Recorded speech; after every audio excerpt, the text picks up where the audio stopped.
மாணவர்களே அனைவருக்கும் வணக்கம். 2வது யூனிட்ல 24வது கணக்க பார்ப்போம். விருதுநகர் கைப்பந்து சங்கத்தின் 2018 டிசம்பர் 31ஆம் நாளோடு முடிவடையும் ஆண்டிற்குரிய பெறுதல்கள் மற்றும் செலுத்தல்கள் கணக்கு பின்வருமாறு. 2018 டிசம்பர் 31ஆம் நாளோடு முடிவடையும் ஆண்டிற்குரிய பெறுதல்கள் மற்றும் செலுத்தல்கள் கணக்கு கொடுத்துருக்குது. பெறுதல்கள் என்னென்ன கொடுத்துருக்கு பாருங்க. இருப்பு கீழ் கொண்டு வரப்பட்டது. தொடக்க இருப்பு கை ரொக்கம் 5000.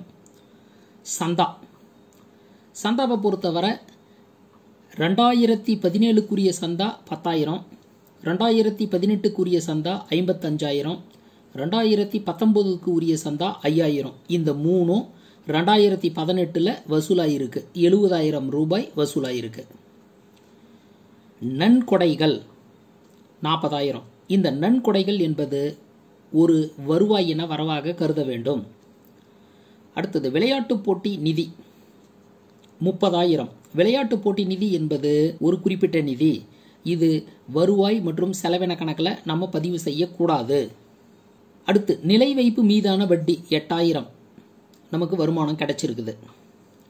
இதர வரவுகள் அப்படின்ற வகையில் 5,000 நமக்கு வருமானம் வந்திருக்கு. அடுத்தது செலுத்தல்களை பாருங்க. விளையாட்டு போட்டி செலவுகள் 25,000. இது குறிப்பிட்ட நிதியை சார்ந்தது. இந்த இடத்துல பாருங்க, விளையாட்டு போட்டி நிதி வரவு 30,000 இருக்குது. இங்க விளையாட்டு போட்டி செலவுகள் 25,000 இருக்குது. வருவாய் மற்றும் செலவின கணக்கில் பதிவு செய்ய மாட்டோம். விளையாட்டு அரங்க பராமரிப்பு 17,000 செலவாயிருக்கு. செயலாளருக்கான மதிப்பூதியம் 18,000 செலவாயிருக்கு. பந்து மற்றும் மட்டைகள் வாங்கியது 22,000க்கு வாங்கி இருக்கிறோம். புல் விதைகள் வாங்கியது 2,000. பல்வகை செலவுகள் 3,000.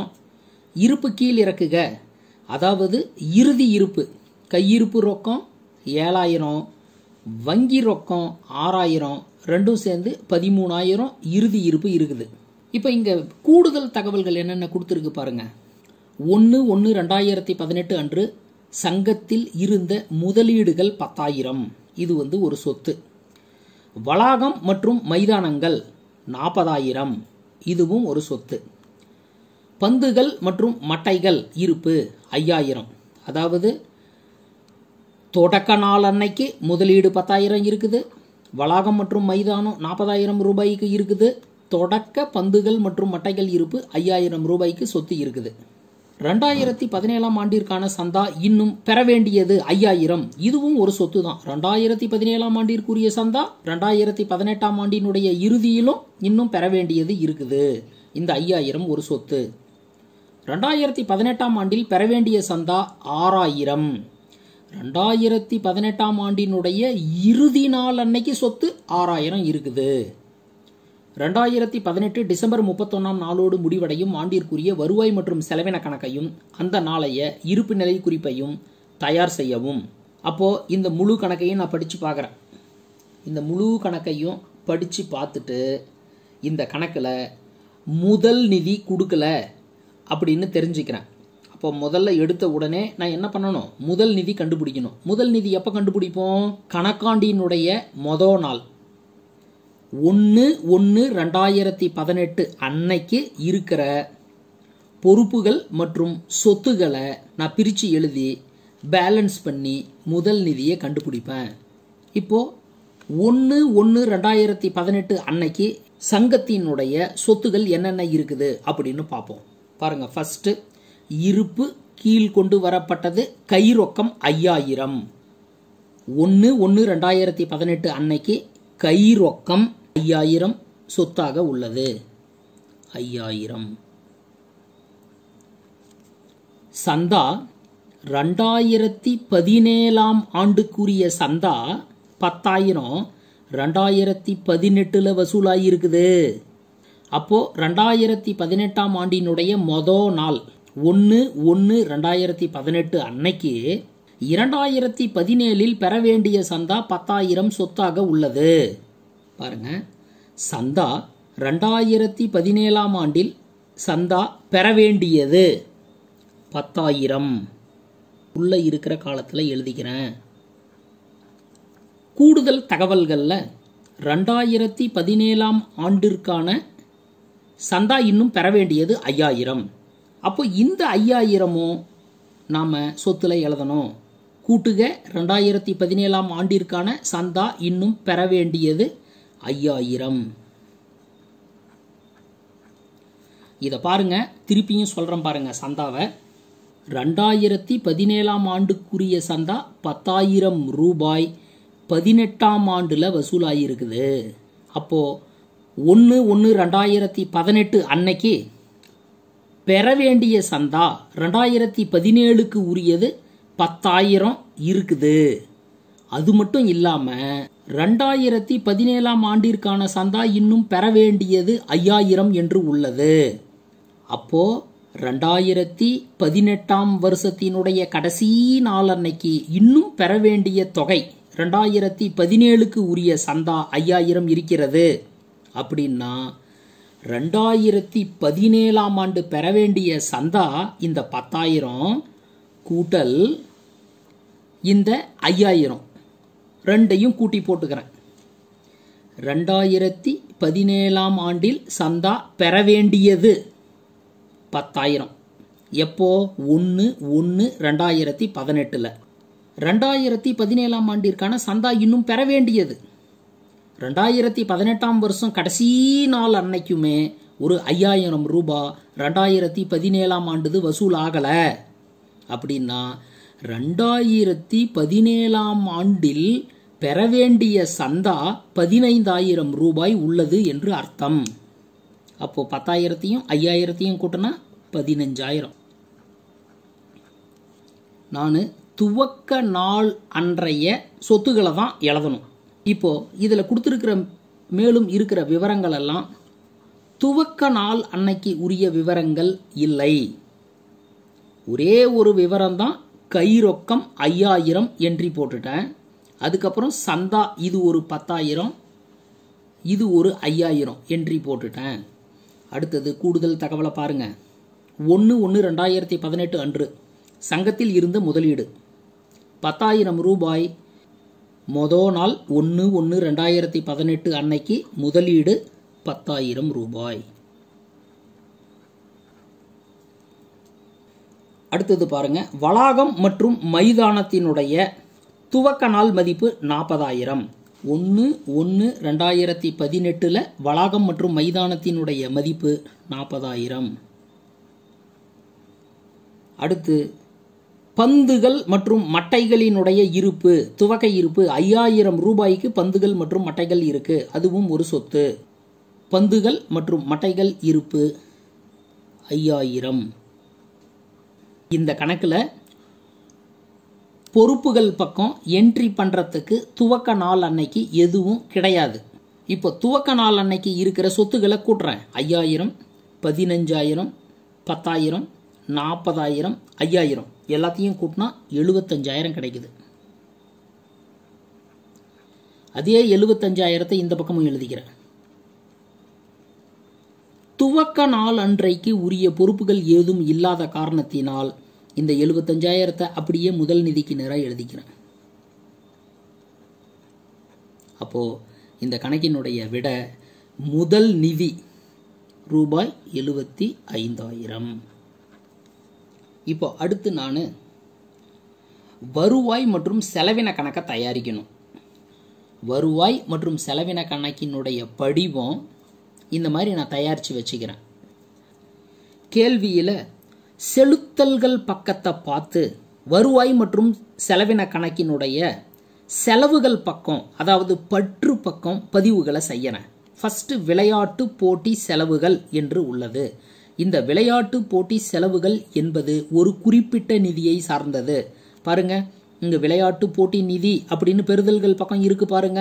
அப்போ நம்ம என்ன செய்யணும்? விளையாட்டு போட்டி செலவுகள் என்பது ஒரு குறிப்பிட்ட நிதி, இதை வருவாய் மற்றும் செலவின கணக்கில் பதிவு செய்யக்கூடாது. அடுத்து விளையாட்டு அரங்க பராமரிப்பு 17,000. விளையாட்டு அரங்க பராமரிப்பு 17,000 செலவாயிருக்கு. அடுத்து செயலாளருக்கான மதிப்பூதியம் 18,000 செலவாயிருக்குது. செயலாளருக்கான மதிப்பூதியம் 18,000. அடுத்து பந்து மற்றும் மட்டைகள் வாங்கியது 22,000 அப்படின்னு கொடுத்துருக்குது. கூடுதல் தகவல்கள்ல என்ன கொடுத்திருக்குது பாருங்க. பந்துகள் மற்றும் மட்டைகளினுடைய இருப்பு 5000, அதாவது பந்துகள் மற்றும் மட்டைகளினுடைய தொடக்க இருப்பு 5000 என்று கொடுக்கப்பட்டுள்ளது. இப்போ நான் பயன்படுத்தப்பட்ட பந்து மற்றும் மட்டைகள் அப்படின்றத தான் வருவாய் மற்றும் செலவின கணக்குல செலவு பக்கம் என்ட்ரி போடணும். இப்போ பந்துகள் மற்றும் மட்டைகளினுடைய தொடக்க இருப்பு 5000. பந்துகள் மற்றும் மட்டைகளினுடைய தொடக்க இருப்பு 5000 உள்ள இருக்கிற காலத்துல எழுதிக்கிறேன். பந்து மற்றும் மட்டைகள் வாங்கியது 22,000. 2018 ஆண்டுல வாங்கியது. நடப்பாண்டில் 2018 ஆண்டில் பந்துகள் மற்றும் மட்டைகள் வாங்கியது 22,000.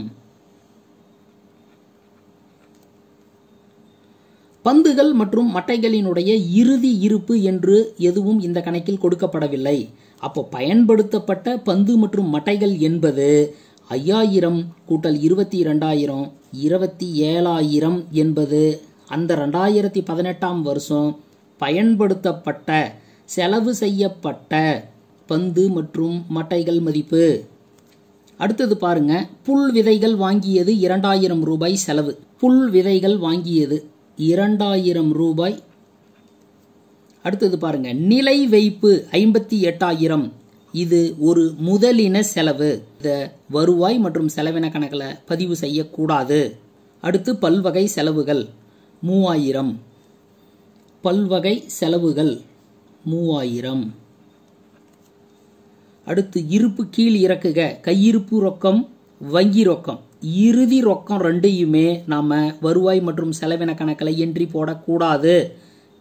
அடுத்து பெறுதல்கள் பக்கத்தை பார்த்து வருவாய் மற்றும் செலவின கணக்கினுடைய வருமானம் பக்கம் என்ட்ரியை போடுவோம். இருப்பு கீழ் கொண்டு வரப்பட்டது கை ரொக்கம் என்ட்ரி போடக்கூடாது. தொடக்க மற்றும் இறுதி இருப்புகளை வருவாய் மற்றும் செலவின கணக்கில் பதிவு செய்யக்கூடாது. அடுத்தது 2017 ஆண்டுக்குரிய சந்தா 10,000 2018 வசூலாயிருக்குது.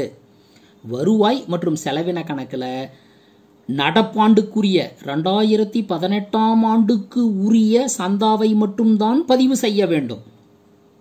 அதனால இந்த 2017 ஆண்டுக்குரிய 10,000 ரூபாயை பதிவு செய்யக்கூடாது. 2018 ஆண்டுக்குரிய சந்தா 55,000. சந்தாவை வருமானம் பக்கம் 2018 ஆண்டிற்கான சந்தா பெற்றது 55,000 என்று எழுதிக் கொள்கிறேன். அடுத்து பாருங்க, 2019 ஆண்டிற்குரிய சந்தா 2018 வசூலாகி இருக்குது 5,000. ஆனா இது 2018 ஆண்டுக்குரிய சந்தா அல்ல. அதனால் இந்த 2019 ஆண்டுக்கு உரிய 5,000 ரூபாயை பதிவு செய்யக்கூடாது. கூடுதல் தகவலை பாருங்க. 2018 ஆண்டில் பெற வேண்டிய சந்தா 6,000 என்று கொடுக்கப்பட்டுள்ளது. இதை வருவாய் மற்றும் செலவின கணக்கில் என்ட்ரி போடணும். கூட்டுக. 2018 ஆண்டில் சந்தா பெற வேண்டியது 6,000. இதை ரெண்டையும் கூட்டினோம்னா 61,000. வருவாய் மற்றும் செலவின கணக்கில் குறிப்பிடப்பட வேண்டிய சந்தாவின் மதிப்பு 61,000. அடுத்து நன்கொடைகள் 40,000 என்று கொடுக்கப்பட்டுள்ளது. நன்கொடைகள் என்பது ஒரு வருவாய் என வரவாக கருத வேண்டும். இந்த நன்கொடைகளை வருமானம் பக்கம் குறிக்க வேண்டும். 40,000. அடுத்து விளையாட்டு போட்டி நிதி 30,000. இது ஒரு குறிப்பிட்ட நிதி. குறிப்பிட்ட நிதியை இருப்பு நிலை குறிப்பில் பொறுப்புகள் பக்கம் உரிய சரிகட்டுதல் செய்து குறிக்க வேண்டும். அதனால் இதை வருவாய் மற்றும் செலவின கணக்கில் பதிவு செய்யல. நிலை வைப்பு மீதான வட்டி 8,000 வருமானம் வந்திருக்குது. நிலை வைப்பு மீதான வட்டி 8,000. அடுத்தது இதர வரவுகள் 5,000 வருமானம் வந்திருக்குது. இதர வரவுகள் 5,000.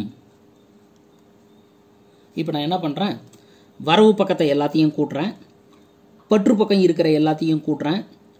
கூடுதல் மதிப்பு எந்த பக்கம் அதிகமாக வருதோ அந்த மதிப்பை ரெண்டு பக்கமும் எழுதிக்கிட்டு பற்றையும் வரவையும் பேலன்ஸ் பண்ணும்போது எனக்கு கிடைக்கிற விடை பற்று பக்கம் வந்தா உபரின்னு போட்டுக்குவேன், வரவு பக்கம் வந்தா பற்றாக்குறை அப்படின்னு எழுதிக்குவேன். இந்த கணக்கில் வரவு பக்க கூடுதல் மதிப்பு 61,000 கூட்டல் 40,000 கூட்டல் 8,000 கூட்டல் 5,000 இதை எல்லாத்தையும் கூட்டினோம்னா எனக்கு 1,14,000 கிடைக்குது. அதே தொகையை பற்று பக்க கூடுதலாகவும் எழுதிக்கிறேன். இந்த பற்று பக்க கூடுதல் மதிப்பு பாருங்க, 17,000 18,000 27,000 2,000 3,000 இதையெல்லாம் கூட்டினா எனக்கு 67,000 கிடைக்குது.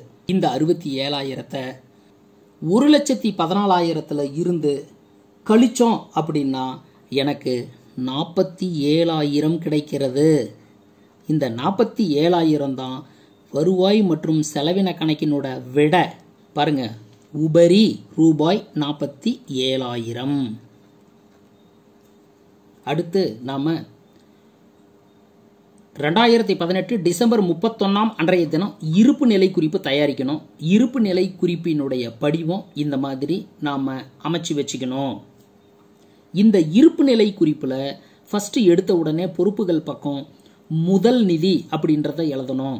இந்த முதல் நிதி எங்கிருந்து கிடைக்கும்? நமக்கு 1/1/2018 அன்னைக்கு இருப்பு நிலை குறிப்பு தயாரிச்சு பொறுப்புகள் சொத்துக்களை பேலன்ஸ் பண்ணி நம்ம கண்டுபிடிச்ச முதல் நிதியை இங்கே எழுதிக்கணும். அது கூட வருவாய் மற்றும் செலவின கணக்கில் கிடைச்ச உபரி தொகையை கூடுதலா எழுதிக்கணும். பாருங்க, துவக்க நாள் 1/1/2018 அன்றைய இருப்பு நிலை குறிப்பு தயாரிக்கிறோம். தயாரிச்சு முதல் நிதி 75,000 ரூபாயை கண்டுபிடிக்கிறோம். இந்த 75,000 ரூபாயை இறுதி நாள் அன்னைக்கு தயாரிக்கக்கூடிய இருப்பு நிலை குறிப்புல முதல் நிதி அப்படின்னு முதல்ல எழுதிக்குவோம். அடுத்து என்ன பண்றோம்? முதல் நிதி கூட வருவாய் மற்றும் செலவின கணக்கினுடைய விடையான உபரி ரூபாய் 47,000 கூட்டிக் கொள்வோம்.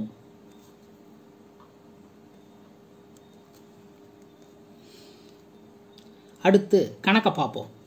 இருப்பு கீழ் கொண்டு வரப்பட்டது. கைரொக்கம் 5,000. இதை நாம பதிவு செய்யறது இல்லை. சந்தா 2017 10,000. 2017க்கு உரிய சந்தா 2018 வசூலாகி இருக்கிறது. 2018க்கு உரிய சந்தா 2018ஆம் ஆண்டிலேயே வசூலாகி இருக்குது. 2019க்கு உரிய சந்தா 5,000 2018ஆம் ஆண்டில் வசூலாகி இருக்கிறது. அப்போ 2018லேயே 2019ஆம் ஆண்டிற்குரிய சந்தா 5,000 வசூலாகி இருக்குது. அப்போ இந்த 5,000 என்பது முன்கூட்டி பெற்ற சந்தா. 2018 முன்கூட்டி பெற்ற 2019ஆம் ஆண்டிற்குரிய சந்தா. இது ஒரு பொறுப்பு. பாருங்க, 2019ஆம் ஆண்டிற்காக முன்கூட்டி பெற்ற சந்தா 5,000. அடுத்து நன்கொடைகள் வருவாய் மற்றும் செலவின கணக்கில் என்ட்ரி போட்டோம். விளையாட்டு போட்டி நிதி, குறிப்பிட்ட நிதி. இந்த குறிப்பிட்ட நிதியை உரிய சரி கட்டுதல் செஞ்சு இருப்பு நிலை குறிப்புல பொறுப்புகள் பக்கம் எழுதணும். பாருங்க, விளையாட்டு போட்டி நிதி 30,000 ரூபாய் எனக்கு வந்திருக்குது. பாருங்க, இங்க விளையாட்டு போட்டி செலவுகள் எவ்வளவு ஆயிருக்கு பாருங்க, 25,000. அப்போ விளையாட்டு போட்டி நிதி மீதி சங்கத்துல எவ்வளவு இருக்கும்? 5,000 இருக்கும். அந்த 5,000 ரூபாய் என்பது ஒரு பொறுப்பு. விளையாட்டு போட்டி நிதி வரவுகள் 30,000 மைனஸ் விளையாட்டு போட்டி செலவுகள் 25,000. இந்த 30,000த்துல 25,000 போனா மீதி 5,000 இருக்குது. இந்த 5,000 ரூபாய்க்கு சங்கம் பொறுப்பு. கூடுதல் தகவல்ல பாருங்க, 2018ஆம் ஆண்டில் பெற வேண்டிய சந்தா 6,000. இது ஒரு சொத்து. பாருங்க, 2018ஆம் ஆண்டில் சந்தா பெற வேண்டியது 6,000 உள்ளகிற காலத்துல எழுதிக்கிட்டேன். அடுத்தது என்ன பண்றோம் பாருங்க, 2017ஆம் ஆண்டில் சந்தா பெற வேண்டியது கூட்டிக்கணும். பாருங்க, 2017ஆம் ஆண்டிற்கான சந்தா இன்னும் பெற வேண்டியது 5,000. 2018ஆம் வருடத்தினுடைய கடைசி நாள் அன்னைக்கு கூட 2017ஆம் ஆண்டுக்குரிய சந்தா 5,000 ரூபாய் இன்னும் வசூலாகாமல் உள்ளது. இது ஒரு சொத்து. இதை ரெண்டையும் கூட்டினோம்னா சந்தா என்கின்ற வகையில் சொத்து 11,000 உள்ளது. அடுத்தது பாருங்க, நன்கொடைகள் என்ட்ரி போட்டேன். விளையாட்டு போட்டி நிதி குறிப்பிட்ட நிதியை பொறுப்பு பக்கம் உரிய சரிக்கட்டுதல் செஞ்சு என்ட்ரி போட்டேன். நிலை வைப்பு மீதான வட்டி வருவாய் செலவின கணக்கில் பதிவு செஞ்சுட்டேன். இதர வரவுகள் வருவாய் செலவின கணக்கில் பதிவு செஞ்சுட்டேன். விளையாட்டு போட்டி செலவு குறிப்பிட்ட நிதி விளையாட்டு அரங்க பராமரிப்பு வருவாய் செலவின கணக்கில் பதிவு செஞ்சுட்டேன். செயலாளருக்கான மதிப்பூதியமும் வருவாய் செலவின கணக்கில் பதிவு செஞ்சுட்டேன். பந்துகள் மற்றும் மட்டைகள் வாங்கியது, இந்த பந்துகள் மற்றும் மட்டைகள் வாங்கியது 22,000 என்று கொடுக்கப்பட்டுள்ளது.